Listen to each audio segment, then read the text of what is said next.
शिव गुरु के चरणों में प्रणाम प्रणाम स्वीकार हो। मैया भवानी के चरणों में प्रणाम प्रणाम स्वीकार हो। सभी देवी देवताओं के चरणों में प्रणाम प्रणाम स्वीकार हो। धरती मैया गंगा मैया के चरणों में प्रणाम प्रणाम स्वीकार हो। माता पिता के चरणों में प्रणाम प्रणाम स्वीकार हो। सभी गुरु भाई बहन के चरणों में प्रणाम प्रणाम स्वीकार हो। देखी जाए एगो हम शिव चर्चा भजन गावे जात हई। अगर भजन अच्छा लगी तो वीडियो के लाइक और चैनल के सब्सक्राइब करब जा। आइल बानी राउर दुआरी अपन भवनवा छोड़ के, दे दए गुरुजी की दया अपन नयनवा खोल के, दे दए गुरुजी की दया अपन नयनवा खोल के, दे दए गुरुजी। दाया से धन मिले मिले लाया पार हो, रउरे चरनिया के बोली जय जयकार हो, रउरे चरनिया के बोली जय जयकार हो।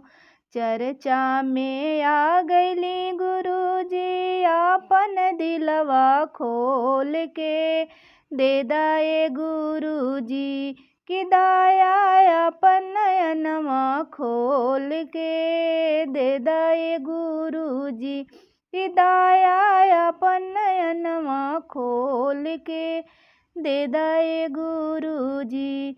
चर्चा के जे भी भैया को है अत्याचार हो, चर्चा के जे भी भैया को है अत्याचार हो, ओहु भैया बहिनी के बदली दा विचार हो, ओहु भैया बहिनी के बदली दा विचार हो।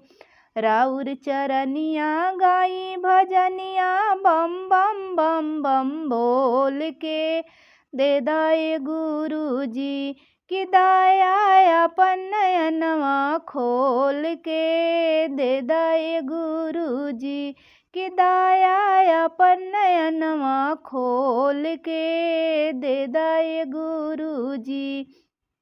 नमः शिवाय के जपला से बनी बिगड़ल काम हो, कोहेलन हरिंदर भैया होई उपकार हो, कोहेलन हरिंदर भैया होई उपकार हो।